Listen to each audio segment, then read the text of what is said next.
Next, si Bernard Santos may question from My Movie World for Alexa. Do you see your younger self in Riley? Since both of you started as child stars, and what do you think sets Riley apart from other child stars in the industry? Well, I haven't really worked with a lot of other child stars ngayon. Pero meron po kaming similarities, pero madami rin kaming differences. Kasi nung bata po ako, mas reserved, I would say. I was a bit more reserved. Pero kagaya ni Riley, very bibo. Kapag naman pinakanta, pinasayaw, game na game naman, parang gano'n. Gano'n din po si Riley. Siya yung parang nagpapahappy talaga sa buong set, kakanta siya, sasayaw Pero siya. mukha siya pahiyain now. Siguro po syempre, it's a bit overwhelming to be in front of so many people. Right. So I'm sure may nerves din kahit pa paano. Pero cool lang yan. Chill ka, diba? Chill. Yeah. Chill. Kilay-kilay lang yung tumakbo. Pero what I really like about Riley is her professionalism. Because as a kid, of course, nakapagod siya. Right away, kids nap. Kids need to nap, diba? Or may yung attention span. But ang maganda po kay Riley is napagsasabihan, she learns when you talk to her.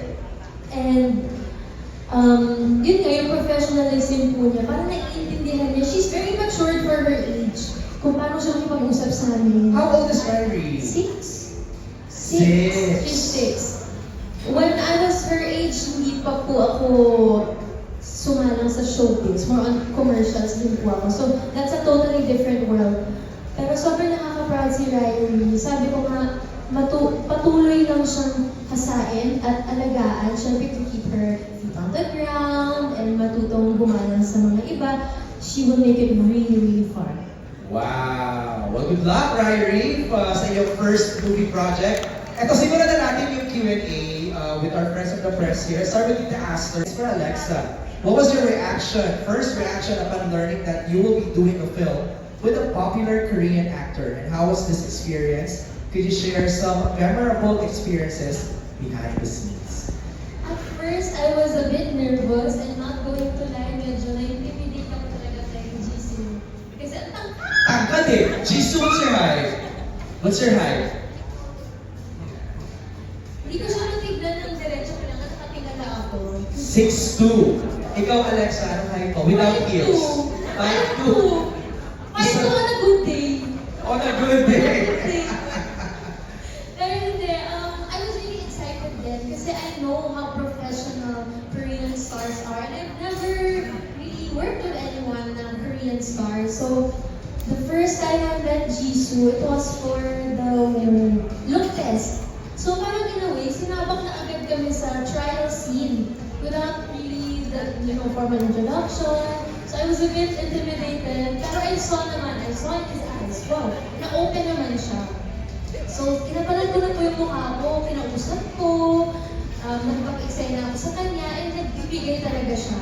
Kahit feeling ko hindi niya ako naintindihan minsan, nagbibigay talaga siya. Mahirap yun eh, no? Yung parang, hindi ko alam kung maiintindihan ba ni Jisoo yung emotions na No, not lines the mo. emotion, more on the Tagalog. Yeah. Because I feel like he's a really smart actor, so with the emotions, he could understand me right away. Right. Tapos yun, day by day, natutuwa po ako sa kanya kasi nakita ko na nag-open up siya sa amin lahat. Like, sa una seryoso siya, pero nung pang ilang shoot na namin, nakikipag-biruan na siya, nag-joke na siya, tapos nagpapaturo ko siya mag-Tagalog.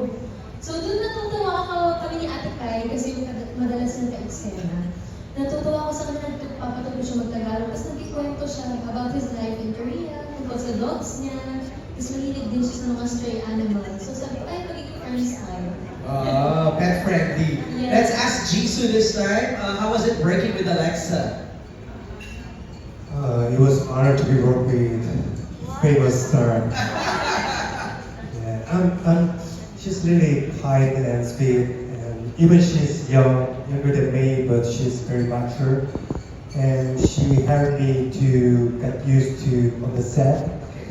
So it was very fun, and we did TikTok together. Yes, TikTok video. TikTok. Yeah. So it means like we are friends. Right.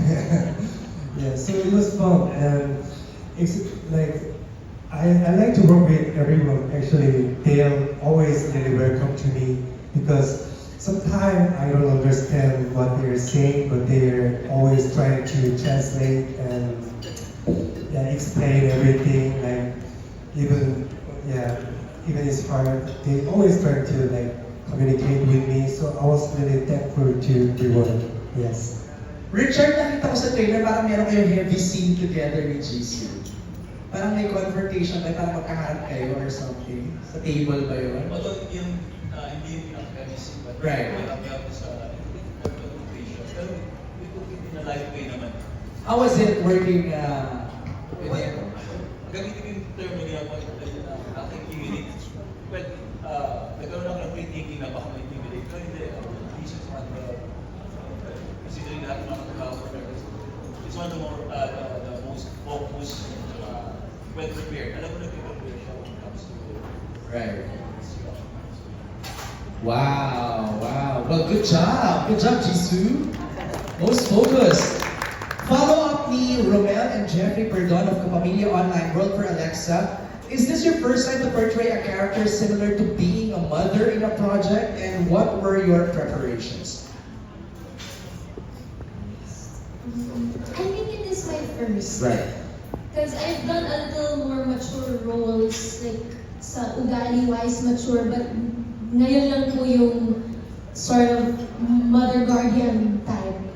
My preparation, well, ang una po kasi yung character ni Sunny, ayaw talaga niya. Sungit, ang init ang ulo palagi, medyo relate naman ako doon ng slide, medyo lang. Pero it wasn't that hard for me din naman po to prepare. Kasi as the days would go by, mas napakalapit din ako kay Riley. So the relationship, how it grew, how we bonded, it was very natural and it just really happened. And sobrang denied lang din ako ni Direk na yung maibigay ko, yung natural lang, yung normal lang, kasi overthinker ko on the slide. So doon ako tinulungan ni Direk na maibigay ko yung best ko. And hopefully, lumabas siya, and hopefully yun din po yung makita ng mga tao pag nanood sila. Thank you, Alexa. We're talking about the actor-actor relationship, no? Direct, ito yung next question from Jeffrey. How was it naman directing a Korean actor? Oh, it wasn't hard at all. Kasi what I love about Kim Jisoo, kasi nga ano din, sinuportahan niya ng mga cast that he's really focused and prepared.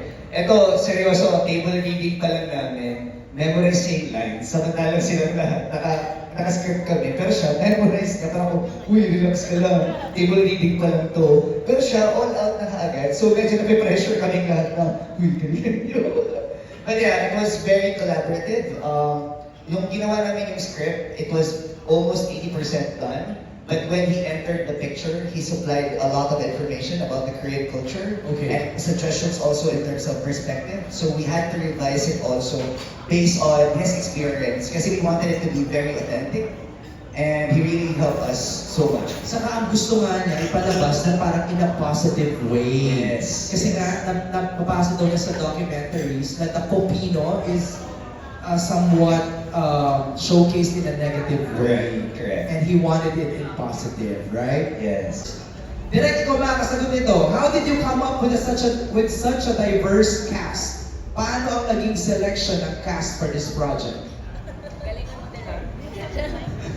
Kinapaglan ako sa mga tanong. Ano po, for the cast, tulong-tulong po kami nila Miss Madonna, Miss Grace, and Miss Mike and Ray Witt in creating the perfect ensemble. Ano siya pinipintigan mo rin kung bagay talaga sa isang artista yung character. So marami sa kanila, first thought pa lang namin sila na may iba na nag-grow lang na parang pwede siya, pwede gano'n. Hanggang mabuo siya. And we're so happy with this cast. They all performed well. As in, minsan pag nag-reviewin kami, sino favorite character mo? Hirap namin sagutin kasi lahat sila may ganyan-ganyan baon. Eh, ang ganda-ganda, ang galing-galing nilang lahat. Thank you, Direct.